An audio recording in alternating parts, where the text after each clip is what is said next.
இந்திய அணியோட ஆல்ரவுண்டர் ஹர்திக் பாண்டியாவின் பந்துவீச்சு சரியா இல்லைன்னு புதிய பவுலிங் பயிற்சியாளர் மோர்னே மோர்கல் அதிருப்தியை தெரிவிச்சிருப்பதா தகவல்கள் வெளியாயிருக்கு. இந்திய அணி அடுத்து வங்கதேச அணிக்கு எதிராக 3 போட்டிகள் கொண்ட T20 தொடரில் விளையாட இருக்காங்க. இந்த T20 சீரீஸ்க்கான டீம்ல ஹர்திக் பாண்டியா இடம்பெற்றிருக்காரு. முன்னதாக அவர் T20 அணியோட துணை கேப்டன் பதவியை இழந்திருந்தாரு. அதற்கு அவரது உடற்தகுதி முக்கிய காரணமா சுட்டிக்காட்டப்பட்டது. இந்திய அணியோட அடுத்த T20 கேப்டன் என சொல்லப்பட்டு வந்த நிலையில அவருக்கு துணை கேப்டன் பதவி கூட கிடைக்காதது ரசிகர் மத்தியில விவாத பொருளா மாறுச்சு. தற்போது அவரது பந்து வீச்சிலும் அதிருப்தியை தெரிவிச்சிருக்காரு பவுலிங் பயிற்சியாளர் மோர்னே மோர்கல். இதன் மூலம் ஹர்திக் பாண்டியாவோட முக்கியத்துவம் இந்திய அணியில குறைந்து வருவதா தெரியப்படுது. வலைப்பயிற்சியின் போது மோர்னே மோர்கல் ஹர்திக் பாண்டியா இடையே சில நிமிடங்களுக்கு தீவிரமான பேச்சுவார்த்தை இருந்ததாகவும் சொல்லப்படுது. வங்கதேச அணிக்கு எதிரான T20 தொடருக்கு முன்னாடி இந்திய வீரர்கள் வலைப்பயிற்சியில் ஈடுபட்டிருந்தாங்க. அந்த வலைப்பயிற்சியில் பவுலிங் பயிற்சியாளரும் உலகின் முன்னணி வேகப்பந்து வீச்சாளர்கள் ஒருவராகவும் இருந்த மோர்னே மோர்கல் ஹர்திக் பாண்டியாவை உன்னிப்பாக கவனித்து வந்தார்.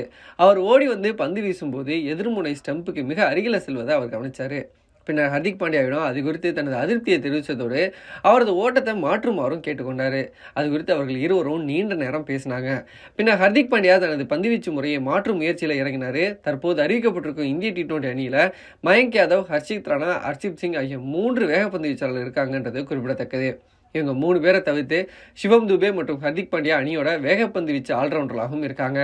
இவங்களோட நிதிஷ்குமார் ரெட்டியும் அணியில் இருக்காரு. அவரும் வேகப்பந்து வீச்சு திறனுடையவர் என்பது குறிப்பிடத்தக்கது. அந்த வகையில் ஹர்திக் பாண்டியாவுக்கு இந்திய அணியில் போட்டி அதிகரித்து வர சூழல்ல இவரோட பந்து வீச்சிலையும் இப்போ குறை சொல்லியிருப்பது இவரை அணியிலிருந்து ஓரம் கட்டுவதற்கான நடவடிக்கையா அப்படின்ற வகையிலையும் வாதம் எழுந்திருக்கு.